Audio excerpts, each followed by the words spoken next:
Strength ఏంటి? నేను చెప్పబోయే అంశం ఏంటంటే మీరు చెప్పిన 2-3 అంశాలతో విభేదించబోతున్నా. అవునా?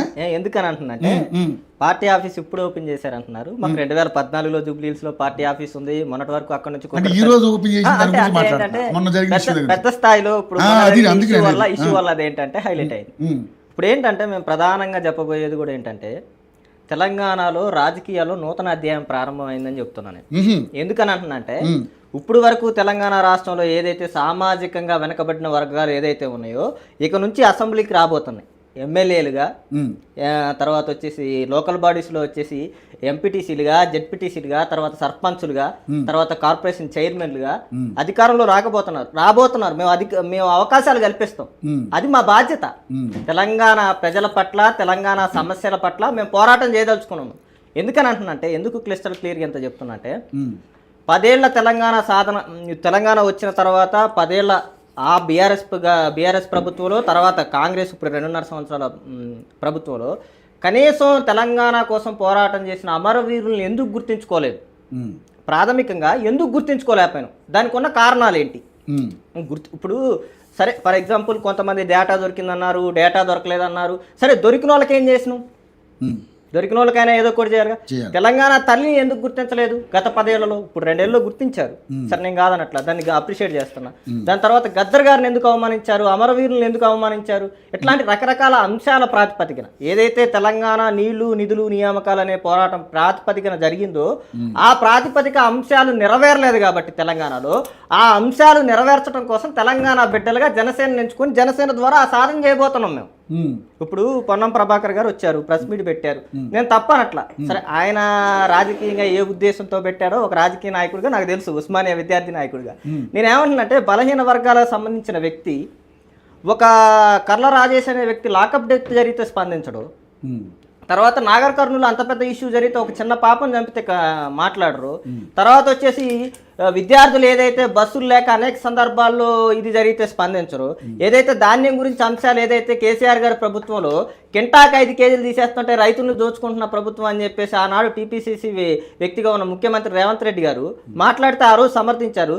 ఈరోజు ఇదే ఒడ్లు ధాన్యాల్లో 100 కింటాకి దాదాపు 15 కేజీలు తీసుకుంటుంటే కనీసం ఎందుకు స్పందించట్లా? మక్కలో ధాన్యాలు కొనట్లేదంటే ఎందుకు స్పందించట్లా? నేను అడుగుతున్నా. ఇంకో అంశం కూడా, మొన్న ఎన్టీఆర్ గారి విగ్రహం ఓపెన్ చేశారు. దానికి నేను వ్యతిరేకం కాదు. ఎన్టీఆర్ గారి విగ్రహం ఓపెన్ చేసినందుకు నేను వ్యతిరేకం కాదు. కానీ తెలంగాణ కోసం పోరాటం చేసిన వ్యక్తిని, గద్దర్ గారిని మరియు అందశ్రీ గారి విగ్రహాలు ఎందుకు ఏర్పాటు చేయాల? ఇంతకంటే ముందు అనేక సార్లు చెప్పిండు, స్మృతివనం, గద్దర్ అంటే నాకు ప్రేమని, అందశ్రీ గారు అంటే నాకు ప్రేమని. ఎందుకు చేయాల?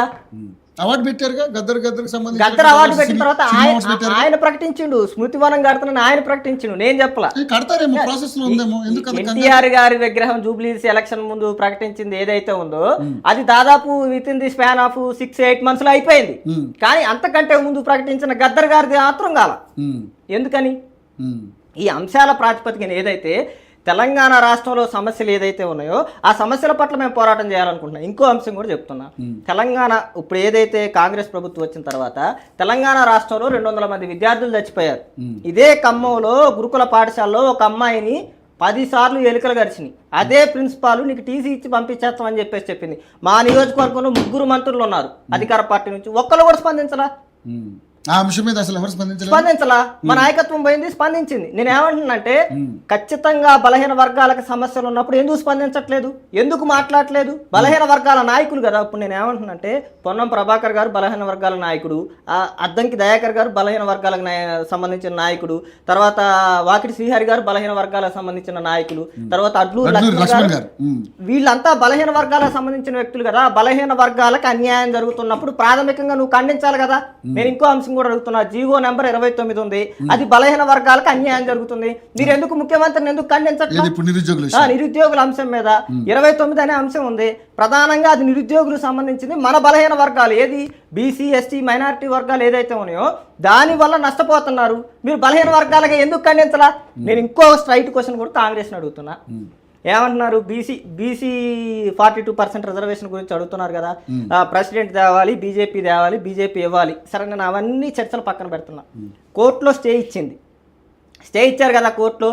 ఆ రోజు కోర్టు నుంచి బయటకు వచ్చి వాకిటి శ్రీహరి గారు, అడ్లూరు లక్ష్మణ్ గారు వీళ్ళంతా ప్రెస్ మీట్ పెట్టారు. 100% 42% రిజర్వేషన్ అమలు అయితేనే మేము ఎలక్షన్కి వెళ్తామని చెప్పేసి చెప్పారు. వెంటనే ఫ్లిప్ కొట్టారు, మళ్ళీ తర్వాత వెళ్ళారు. ఇప్పుడు నేను ఏమంటున్నానంటే మరి అప్పుడు కోర్టులో స్టే ఇచ్చినప్పుడు బీజేపీ ప్రభుత్వం చేయాలనో కానీ రాష్ట్రపతి చేయాలనో కానీ ఈ అంశాలు తెలియదా? అంటే అప్పుడు రాజకీయంగా వాడుకున్నారా? నేను అడుగుతున్నా, ఎస్సీ రిజర్వేషన్ 11% ఇవ్వాలి, 9% ఎందుకు ఇస్తున్నారు రేవంత్ రెడ్డి గారు? ఎందుకు దీని గురించి మాట్లాడలా బలహీన వర్గాలు?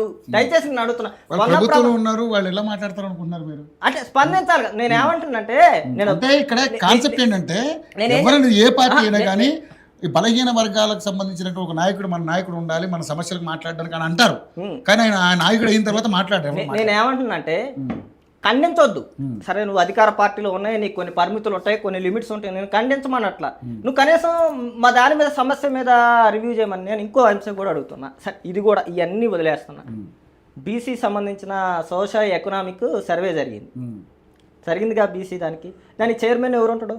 బీసీ దానికి సంబంధించిన సర్వే జరిగేటప్పుడు ఒక రెడ్డి ఉండవు సర్వేకి. సార్, నేను ఏమంటున్నానంటే నేను కులాల మధ్య చిచ్చు పెట్టి అట్లాంటి అంశం ఒక బీసీ కడుపు గాలిని కూడా కూర్చోబెడితే దానికి సంబంధించిన ఎక్కువ జరిగింది కదా. నేను అతను పెట్టినందుకు నాకేం వ్యక్తిగతంగా, మాకేం రెడ్డి కులం మాకేం వ్యక్తిగతంగా ఇది చేసిద్దని నేను అనట్లా. కానీ కడుపు గాలినోడికి ఆకలి వేసుకొని అక్కడ కూర్చోబెడితే దాని బాధ, దాని వేదన తెలిసింది కదా. ఖచ్చితంగా తెలంగాణలో ఇట్లాంటి అంశాలు చాలా ఉన్నాయి. అదిగాక ఏమవుతుందంటే తెలంగాణలో ఏదైతే విప్లవ పోరాట స్ఫూర్తి ఏదైతే ఉందో అది కాంగ్రెస్ పార్టీ, బీఆర్ఎస్ పార్టీ రెండూ చంపబోతున్నాయి. బీఆర్ఎస్ పార్టీ ధర్నా చౌక్ నెత్తేసి ఎట్లయితే చంపేసిందో, చంపుదామని ప్రయత్నించిందో, మళ్ళీ కాంగ్రెస్ పార్టీ ఓయూలో సర్క్యులర్లు ఇచ్చి మీరు ధర్నాలు చేయకూడదు, మాట్లాడిన ఎత్తుకుపోతాం, లోపలేస్తాం, కేసులు వేస్తాం, లేకపోతే చంపేస్తాం అనే వినాదం ఏదైతే. నేను ఏమన్నంటే ఈ నేలకి మూల స్వభావం ఏంటంటే విప్లవం, సిద్ధాంతం, భావజాలం, పోరాటం. దాన్ని చంపేయాలని చూస్తున్నారు వీళ్ళంతా. అది ఏదైతే ఉందో ఆ పోరాట స్ఫూర్తిని, చైతన్య స్ఫూర్తిని, ఏదైతే తెలంగాణ అమరవీరుల వారసత్వం ఉందో దాన్ని మేము పుణికిపుచ్చుకొని తెలంగాణ తరఫున పోరాటం చేయాలి. నేను ఇక్కడ క్లియర్ అంశం చెబుతున్నా. బీఆర్ఎస్ పార్టీకైనా, కాంగ్రెస్ పార్టీకైనా, మళ్ళీ ఇప్పుడు మన కాంగ్రెస్ నాయకులకైనా, భారత రాష్ట్ర సమితికైనా నేను ఒకటి చెప్పబోతున్నా. మేము ప్రజల ముందుకు వస్తాం. పొత్తుతో వస్తామా, పొత్తు లేకుండా వస్తామా, నిజాయితీకి ప్రజల ముందు నిలబడతాం. మాకు అల్టిమేట్గా ఓట్లు వేయాల్సింది ప్రజలు కదా, మీరు కాదు. కాంగ్రెస్ నాయకులు కాదు, లేకపోతే టీఆర్ఎస్ నాయకులు కాదు, లేకపోతే భారత రాష్ట్ర సమితికి సంబంధించిన వ్యక్తుల నాయకులు కాదు, ప్రజలు వేయాలి. మేము ప్రజల్ని కన్విన్స్ చేసిన రోజు మీరు ఆ రోజు మాట్లాడండి. ప్రజలు మమ్మల్ని వ్యతిరేకిస్తే నేను ఏమంటున్నంటే సర్పంచ్ ఎలక్షన్లో, మున్సిపాలిటీ ఎలక్షన్లో ఇప్పుడు ఏదైతే జరిగినాయో వాటిలో మా అభ్యర్థులు కొంతమంది గెలిచారు, 2వ స్థానాల్లో వచ్చారు, 3వ స్థానాల్లో వచ్చారు. అంటే తెలంగాణ సమాజం మమ్మల్ని ఆమోదించినట్టు కాదా? ఒకరు పూర్తి వ్యతిరేకత ఉంటే మాకెవరికి ఓటేరు అసలు, మా గుర్తు మీద ఓటు పడదు కదా. ఇప్పుడు మా గుర్తు మీద ఓటు పడిందంటే తెలంగాణ సమాజం ఆమోదించినట్ట కదా. నేను ఏమంటున్నా మొన్న ఆంధ్రాలో ఉన్న పరిస్థితులు వేరు, తెలంగాణలో ఉన్న పరిస్థితులు వేరు. తెలంగాణ అనేది ఇక్కడ కేవలం అస్తిత్వం మీద పోరాటం. నేను ఇంకో అంశం చెప్తున్నట్టు, తెలంగాణలో ఆంధ్రాలో కంటే తెలంగాణలో పార్టీ ఇంకా స్పీడ్గా పికప్ అయింది. ఎందుకని చెప్తున్నట్టే మార్క్ మై వర్డ్స్ ఎందుకని చెప్తున్నట్టే తెలంగాణ ప్రజలు తెలంగాణ హక్కుల కోసం ఎవడైతే పోరాటం చేస్తారో వాడిని నెత్తిన పెట్టుకొని చూస్తారు. లేదు ప్రజల మధ్య లేదు. దయచేసి నేను ఏమంటున్నట్టే ప్రజల మధ్య అదే ఉంటే కనుక ఈ రోజు పవన్ కళ్యాణ్ తెలంగాణలోకి రానిచ్చేవారు కాదు. తెలంగాణ వాదానికి వ్యతిరేకమని వీళ్ళంతా ఇన్ని కుట్రలు చేసినా, ఇన్ని అబద్ధాలను ప్రచారం చేసినా, ఇంత విషయం దక్కినా తెలంగాణ ప్రజలు ఎక్కడా దాని మీద స్పందించాల. నేను చాలా నాయకులు స్పందించారు అంతే. తెలంగాణకు సంబంధించిన భారత రాష్ట్ర సమితో లేకపోతే రాజకీయంగా ఎవరికైతే నష్టం జరిగిద్దో వాళ్ళంతా స్పందించారు.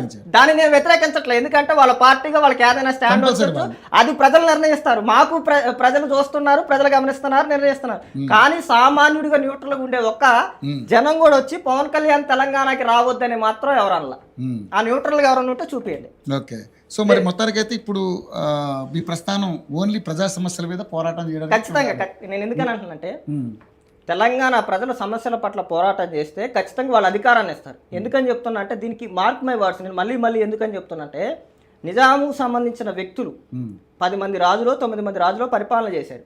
పరిపాలన చేస్తే మన ఎన్ని చిత్రహింసలు పెట్టారో మీకు తెలుసు. అందులో ఒక రాజు బాగా పరిపాలిస్తే తెలంగాణ ప్రజలు ఆ రాజును ఇప్పటికీ చిరస్థాయిలో గుర్తుపెట్టుకున్నారు. మన చరిత్రలో రాసి ఉంటుంది ఆ రాజు గొప్ప వ్యక్తి అని. అంటే మన అస్తిత్వం కాదు, మన మీద దాడి చేసిన వ్యక్తి, మనల్ని చంపిన వ్యక్తి అయినా కానీ మంచి చేసిందని గుర్తుపెట్టుకోండి. అది నా తెలంగాణ స్వభావం అంటున్నా, బేసిక్ స్ట్రక్చర్ అది. దానివల్ల మేము తెలంగాణ ప్రజల కోసం పోరాటం చేస్తాం, తెలంగాణ ఆత్మగౌరవాన్ని నిలబడతాం, తెలంగాణ బిడ్డలుగా తెలంగాణకి నష్టం జరిగితే జనసేన వల్ల నేను మళ్ళీ చెప్తున్నా ఆ జెండాని వదిలిపెట్టి మొట్టమొదటి పోరాటం చేసేది మేమే. ఓకే, ఇది పవన్ కళ్యాణ్ గారు కనుక తెలంగాణకి కనుక వ్యతిరేకంగా ఏ ఒక్క నిర్ణయం తీసుకున్నా గుర్తుపెట్టుకోండి, తెలంగాణ బిడ్డలుగా ఫస్ట్ మేమే ఆ జెండాని వదిలేసి పవన్ కళ్యాణ్ గారికి వ్యతిరేకంగా పోరాటం చేస్తాం. పవన్ కళ్యాణ్ గారు ఎప్పటికీ ఉండరు, అట్లాంటి అంశమే జరగదు. తెలంగాణ పట్ల అత్యంత ప్రేమ ఉన్న వ్యక్తి పవన్ కళ్యాణ్ గారు. రైట్ రైట్ రామూర్తి గారు, అంటే గత ప్రభుత్వం నాయకులుగా, అంటే ఇప్పుడు బీఆర్ఎస్ పార్టీలో సీనియర్ నాయకులుగా ఉన్నారు, మీరు కూడా తెలంగాణ రాష్ట్రం సిద్ధించిన తర్వాత